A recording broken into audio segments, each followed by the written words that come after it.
কসবা ল কলেজে গণধর্ষণ কাণ্ডের মনোজিৎ মডেলে রাজ্যের কলেজগুলোর ইউনিয়ন রুম থেকে তৃণমূল ছাত্র পরিষদ দ্বারা অবৈধ কাজকর্ম পরিচালিত হয়। সেই ইউনিয়ন রুমগুলো বন্ধ রাখার হাইকোর্টের নির্দেশের পরেও ৮০% খোলা রয়েছে এবং একই রকম কাজকর্ম চলছে বলে রোববার সাংবাদিক বৈঠক করে অভিযোগ তুলেছে এসএফআই সভাপতি প্রণয় কাটজি এবং সম্পাদক দেবাঞ্জন দে বলেন, অপরাধমুক্ত ক্যাম্পাস করতে হলে ভয়মুক্ত ক্যাম্পাস করতে হবে, তার জন্য তৃণমূল মুক্ত ক্যাম্পাস করতে হবে, ছাত্র সংসদ নির্বাচনের দিন ঘোষণা করতে হবে। তাদের অভিযোগ, তৃণমূলের মদতে ক্যাম্পাসে ক্যাম্পাসে অপরাধ চক্র চলছে।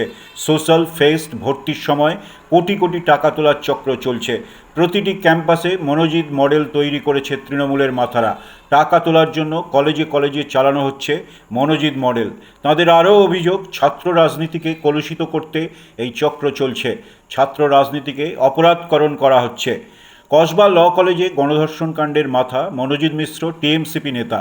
তার বিরুদ্ধে একাধিক খুন ধর্ষণের অভিযোগ থাকলেও পুলিশ কোনো ব্যবস্থা নেয়নি। তৃণমূলের প্রভাবশালী নেতাদের সঙ্গে বিভিন্ন সামাজিক অনুষ্ঠানে মনোজিতের ছবি দেখা গেছে।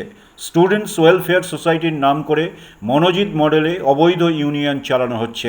হাইকোর্টের রায় সত্ত্বেও ৮০% কলেজে ইউনিয়ন রুম খোলা রয়েছে। এসএফআইয়ের অভিযোগ, কলেজ কর্তৃপক্ষ এই অবৈধ চক্রের সঙ্গে যুক্ত হয়ে পড়েছে। কর্তৃপক্ষ ব্যবস্থা না নিলে ছাত্রছাত্রীরা নিজেরাই ইউনিয়ন রুমে তালা মেরে দেবে।